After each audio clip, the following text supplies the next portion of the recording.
$38 trillion, so that's America's debt. But here's the real question. Who's lending this money?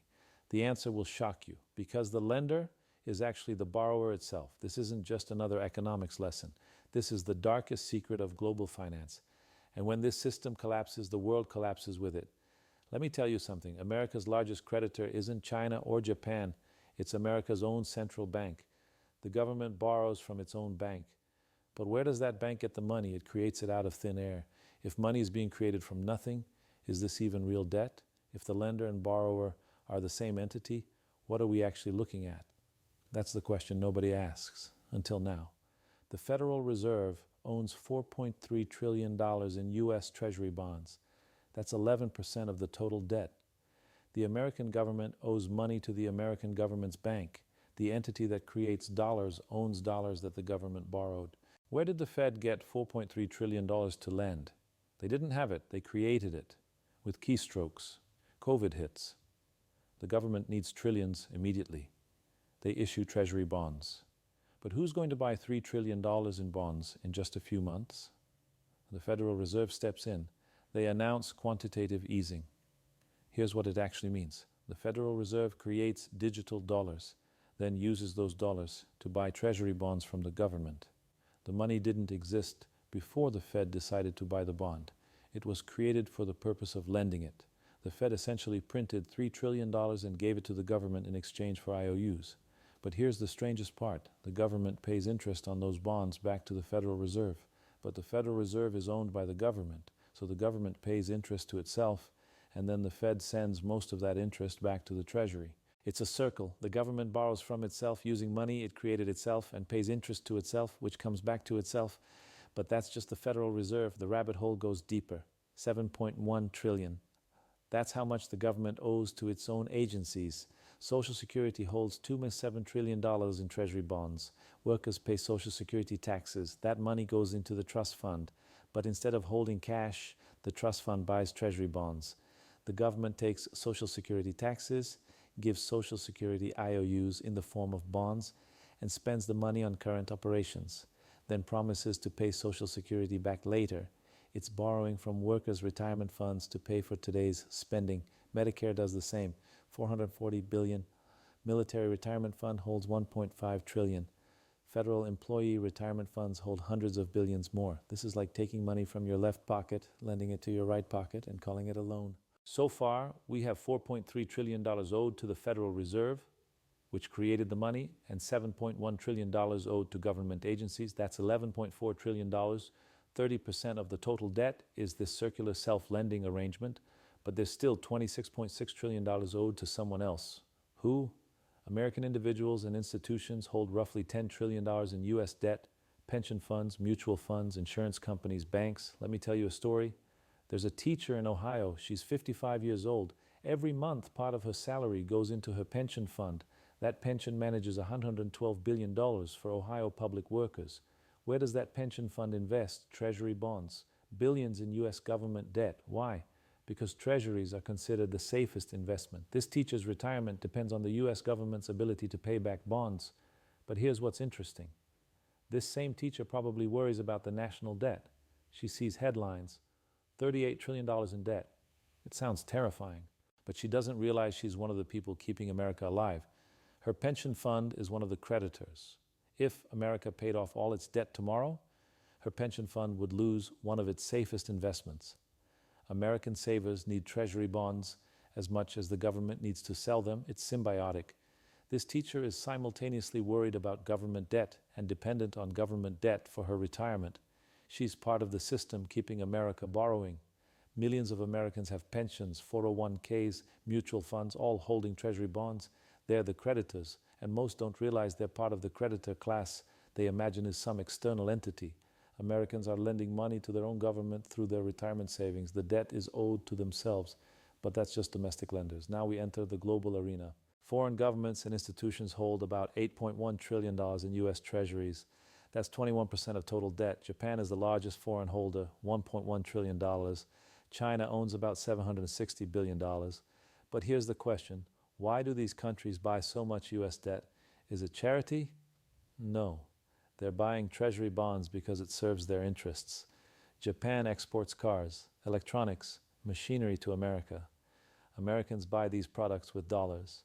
Japanese companies earn billions in dollars. Those companies need to convert dollars into yen to pay workers and suppliers.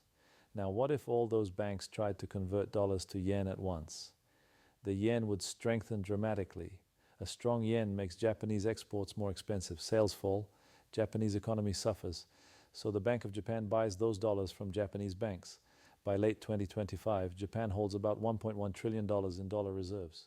But you can't just hold dollars as cash. That earns no return. So where do you invest $1.1 trillion? The US Treasury market. It can absorb $1.1 trillion easily. Japan isn't lending to America out of kindness. Japan is managing their currency to keep exports competitive, and buying treasuries is the mechanism to do it. Think about the circularity. America buys Japanese goods. Japan takes those dollars and buys American bonds. The money flows in a circle. It's mutually beneficial. But this system works only as long as both sides want it to continue. It's codependent, and that codependency is what keeps it stable. Now let me tell you about China. China holds $760 billion in US treasuries. That's down from over $1.3 trillion in 2013. They've been slowly reducing holdings. For years, China operated like Japan, but two things changed. First, China doesn't need to keep the yuan as weak anymore. Second, they watched what happened to Russia in 2022. Russia held about $300 billion in dollar reserves. When they invaded Ukraine, the US and Europe froze those reserves. $300 billion just seized. China learned a lesson. Dollar reserves are vulnerable to American political decisions. If you anger Washington, your reserves can be frozen, so China is slowly diversifying, reducing treasury holdings, buying gold, building yuan-based trade systems. But they're doing it slowly, because dumping $760 billion all at once would crash the bond market and lower the value of their remaining holdings. China is slowly extracting themselves from the role of keeping America alive, not aggressively, just steadily reducing their stake. One of America's largest creditors is deliberately withdrawing because they see it as a strategic vulnerability. Now let me show you what all these pieces reveal about who's really keeping America alive.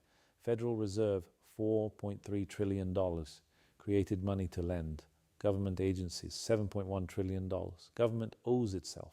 Domestic institutions, $10 trillion. Americans' retirement savings. Foreign holders, $8.1 trillion. Trade partners, recycling dollars. Other domestic, $8.5 trillion added up. $38 trillion. But notice what's missing. There's no external creditor with independent money who chose to lend to America. Every category has circular or symbiotic reasons for holding U.S. debt. Nobody is keeping America alive out of charity. Everyone is keeping America alive because they're trapped in systems that require them to keep lending. The Fed can't stop buying without crashing bond markets. Government agencies can't stop. American savers can't avoid treasuries because alternatives are worse. Foreign countries can't dump treasuries without destroying their own reserve values. Everyone is locked in. But here's what's terrifying. The system works only as long as everyone believes it will keep working. It's confidence-based. If foreign countries lose confidence and sell treasuries, yields spike, interest costs explode, fiscal crisis ensues. The whole structure rests on confidence, and confidence is fragile.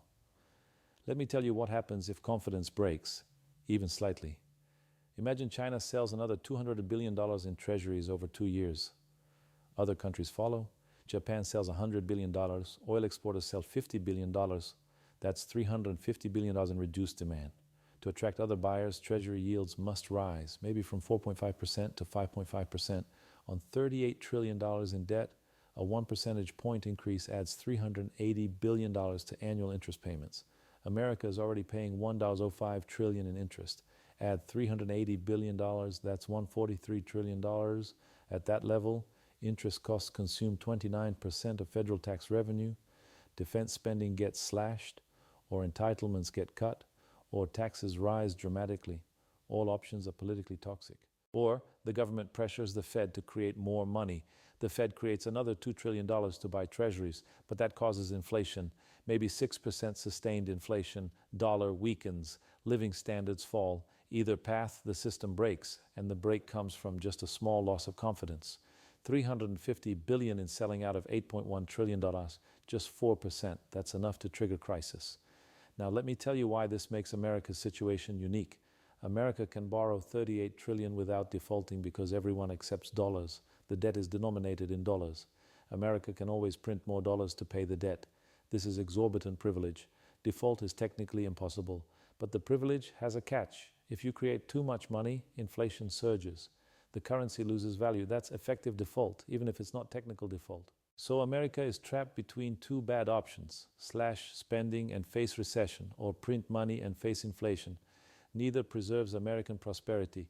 The only way to avoid this choice is for creditors to keep lending. And that's exactly what's happening. Not because it's rational, because everyone is trapped in a system where continuing to lend is the least bad option. America is drowning in 38 trillion of debt. But the creditors keeping America alive aren't doing it out of strength. They're doing it because they're locked into systems where they have no better alternative. So America keeps borrowing, creditors keep lending, the debt keeps growing, and everyone hopes confidence never breaks, because if it does, the whole structure collapses. This isn't sustainable. Everyone knows it. But sustainable isn't the goal. Survival is. One more year, one more budget. Keep the system going through today and worry about tomorrow when it arrives. America is drowning in debt, and the creditors keeping America alive are drowning with them, locked together in a system nobody can escape without mutual destruction. That's not strength. That's mutual vulnerability disguised as stability. I can't decide if it's brilliant or terrifying. Probably both. Think about that for a moment.